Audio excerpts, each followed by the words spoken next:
તો વિદ્યાર્થી મિત્રો આજે આપણે નવી અપડેટ સાથે મળી રહ્યા છીએ ટુડે અપડેટ. બરાબર, આજે કઈ કઈ અપડેટ આવી છે તેને આપણે જાણવાના છે. કઈ કઈ અપડેટમાં છે, એક તો પહેલું છે આપણું કંડક્ટરની છે, જીપીએસસી એસટીઆઈ છે, પ્રાઇમરી ટીચર 1 થી 8 ની છે. બરાબર, આ ત્રણ અપડેટ છે. સાથે સાથે એક આઈટીઆઈની છે, આઈટીઆઈ ઇન્સ્ટ્રક્શનની પણ જાહેરાતની અપડેટ લેવાના છે. બરાબર, તો ચાલો નવી શરૂઆત કરીએ. બરાબર, જો આપણે જે માટે એક કંડક્ટર, જીપીએસસી એસટીઆઈ અને પ્રાઇમરી ટીચર અને જેઓ સ્ટાફ નર્સની કરી રહ્યા છે એમના માટે આપણે ગુજરાતી વ્યાકરણના લેક્ચર મૂકેલા છે. જરૂરથી જો તમે નવા હોય તો જરૂરથી ચેનલને સબસ્ક્રાઈબ કરવું, વિડીયોને લાઇક કરવો અને બેલ આઇકોન ઓન કરવાનું ભૂલશો નહીં, જેથી કરીને તમને નવી અપડેટ મળે. તો ચાલો શરૂ કરીએ છીએ આપણી અપડેટથી. પહેલી જ અપડેટ છે પ્રાથમિક શિક્ષણ નિયામક કચેરીની છે. ઓનલાઈન પદ્ધતિ દ્વારા આપણે કહીએ છીએ જિલ્લા અને નગર શિક્ષણ સમિતિ ની સંબંધિત છે. આ જિલ્લા અને નગર શિક્ષણ સમિતિ સંબંધિત છે અને એ બી કયું છે ફેરબદલી ઓનલાઈન. બરાબર, 24-25. હવે આની બાબતમાં શું ધ્યાન રાખવાનું છે તો ખાસ ધ્યાન રાખવું, જિલ્લા, મહાનગરપાલિકા, નગરપાલિકા આ શિક્ષણ સમિતિની હસ્તકની જે પ્રાથમિક એટલે કે ધોરણ 1 થી 5, ઉચ્ચ પ્રાથમિક એટલે કે ધોરણ 6 થી 8 એ પણ વિષયવાર કયા તમામ માધ્યમ હિન્દી, ગુજરાતી, અંગ્રેજી, ઉર્દુ, મરાઠી આ તમામ માધ્યમમાં જે મહાનગર અને નગરપાલિકામાં જે શિક્ષણ સમિતિ હસ્તકની શાળાઓ છે એ શાળાઓની અંદર જિલ્લા ફેરબદલી શિક્ષણ વિભાગ દ્વારા ઠરાવ ક્રમાંક પણ આપેલો છે. ભાગ 1 છે અને કયો છે ઠરાવ 11/5/2023 ના. ત્યારબાદ જે કે આમાં ઠરાવમાં સુધારા થયા છે એ બધી જોગવાઈ ધ્યાન રાખી જે લોકો ઈચ્છુક શિક્ષકો છે તેઓ નિયત નમૂના સાથે અરજી કરવાની છે અને આ અરજી તમારે જિલ્લા શિક્ષણ સમિતિ અને નગરપાલિકા શિક્ષણ સમિતિ હસ્તકના શિક્ષકો બદલી કેમ્પ છે જે 28/11/2024 થી લઈને 30/11/2024 સુધી એટલે 3 દિવસનો છે કેમ્પ. તમારે ફોર્મ ફટાફટ ફિલઅપ કરવાનું. વેબસાઇટ છે તમારી dpe.gujarat.in. બરાબર, આ વેબસાઇટ તમારે ખાસ વિઝિટ કરવાની છે. ક્યાં સુધી? જ્યાં સુધી તમારી ભરતી પ્રક્રિયા પૂર્ણ થઈ જાય નહીં ત્યાં સુધી. વિગતવાર માહિતી જોઈ લઈએ તો એમાં છે જિલ્લા, મહાનગર અને નગર શિક્ષણ સમિતિ. એમાં છે પ્રાથમિક, ઉચ્ચ પ્રાથમિક, વિષયવાર શાળાની ખાલી જગ્યામાં વિગતવાર માહિતી, જિલ્લા ફેરબદલી અંગે ઓનલાઈન અરજી કરવા માટેની સૂચના તથા બદલી અંગે પ્રવર્તમાન નિયમોની માહિતી આપણને ક્યાં dpe.gujarat.in પર તમને ઉપલબ્ધ થશે. આ બધી માહિતી તમારે એક વખત બરાબર વાંચવાની છે, સૂચનો સમજવાના છે. અભ્યાસ કર્યા બાદ જ તમારે અરજી કરવાનું છે. ખાસ ધ્યાન રાખવું, અરજી કરવાની અંદર કાર્યવાહી જો ભૂલ થશે તો તમારા પર કાર્યવાહી થઈ શકે, કારણ કે તમે અંદર જે કંઈ ઠરાવ છે એ બરાબર વાંચવાના છે અને સમજવાના છે. બીજું કે પ્રથમ તબક્કાની કાર્યવાહી પૂર્ણ થયા બાદ ખાલી જગ્યા માટે સામાન્ય તબક્કા માટેની તારીખ એટલે કે આ ફેરફારની તારીખ તમને જાહેર કરવામાં આવશે વેબસાઇટ પર. એટલે વેબસાઇટ તમારે ખાસ વિઝિટ કરવી. આની અલગથી કોઈ જાહેરાત આપવામાં આવશે નહીં. કેમ? જે ફેરબદલીની મેરિટ બને ત્યારે. ફેરબદલી કેમ્પની કાર્યવાહી પૂર્ણ થાય ત્યાં સુધી તમારે વેબસાઇટને વિઝિટ કરવાની રહેશે.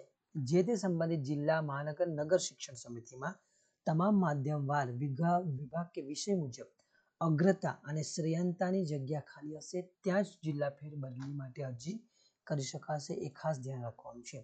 આ વિભાગને તમારે જો આના વિભાગનો ઠરાવ સમજવો હોય તો 11/5/2023 નો ઠરાવ ક્રમાંક પ્રકરણ છે કયું? G13 આપણે અંગ્રેજી 30 બરાબર સબક્લોઝની અંદર છે.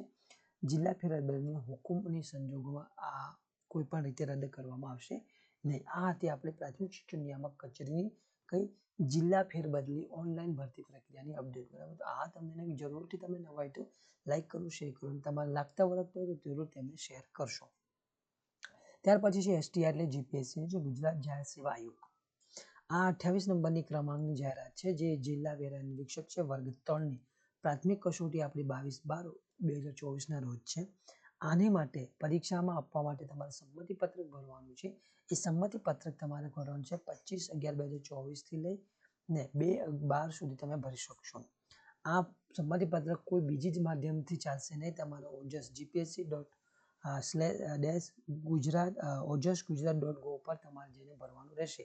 બીજી રીતે કોઈ પણ રીતે વિગતને તમારે માન્યતા ધ્યાનમાં લેવામાં આવશે નહીં.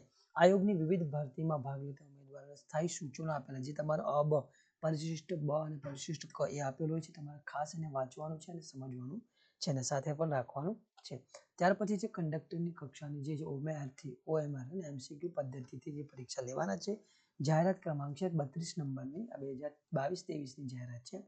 જેની કંડક્ટરની લેખિત પરીક્ષા છે 29/12. આ કઈ છે? સંભવિત પરીક્ષા તારીખ, બરાબર. જ્યાં લેખિત છે સંભવિત પરીક્ષા તારીખ છે તમારે ખાસ ધ્યાન 29/12/2024. આના માટે બીજું કે બિન અનામત છે જનરલ કેટેગરીની જે પરીક્ષા ફી ભરવાનું છે સ્વીકારવા માટેની સૂચનો હવે પછી તમને પ્રસિદ્ધ કરવામાં આવશે. તમારે વેબસાઇટ છે gsrtc.in ને ખાસ ધ્યાનમાં રાખવું અને એની સૂચનો. આવી અપડેટ નાની અપડેટ માટે જો તમે બીજી જગ્યા ના હોય તો આપણી ચેનલ પર છે, તો ચેનલને સબસ્ક્રાઇબ કરવું ને બેલ આઇકોન ઓન કરશો તો તમને આવી નાની અપડેટો મળતી રહેશે. ત્યાર પછીની વાત કરીએ છીએ આજે અંતિમ છે ઔદ્યોગિક તાલીમ સંસ્થા છે વઘઈમાં પ્રવાસી સુપરવાઇઝર જોઈએ છે એટલે હંગામી ધોરણ માટે માનદ સેવાએ બોલાવવામાં આવ્યો છે. આ એમની જે આ જાહેરાત છે તમારી કઈ છે? બીજી વખત એટલે કે બીજો પ્રયત્ન છે. આના પહેલા આપી હતી પછી ફરી એક વખત આપી છે. તો એ જે બેઝિક કોસ્મેટોલોજી છે એમાં ITI થી હોવું જોઈએ અથવા તો સંલગ્ન આના લગતો કોઈ ફિલ્ડમાં તમારે 1 વર્ષનો અનુભવ હોવો જોઈએ અથવા બ્યુટી કલ્ચરનો ડિપ્લોમા હોવો જોઈએ. સંલગ્ન ફિલ્ડમાં પદવી સાથે તમારે 2 વર્ષનો અનુભવ પણ હશે ચાલશે. સ્વિંગ ટેકનોલોજી છે એમાં ITI સેમ હોવો જોઈએ અથવા NSRTC સંલગ્ન ફિલ્ડમાં તમારી પદવી હોવી જોઈએ અથવા 3 વર્ષનો અનુભવ સાથે હોવો જોઈએ. એની સાથે તમારે આ જ સેક્ટરની અંદર costume design, dress making, computer attendant, costume design and dress making, apparel, fashion and technology, fashion design જેવી ડિગ્રી તમારી એન્જિનિયરિંગ અથવા તો સંલગ્ન ફિલ્ડમાં પદવી હોય સાથે 1 વર્ષનો અનુભવ. ડિપ્લોમા અથવા એન્જિનિયરિંગ અને સંલગ્ન ફિલ્ડમાં તમારા 2 વર્ષનો અનુભવ. આ હશે તો તોય ચાલશે.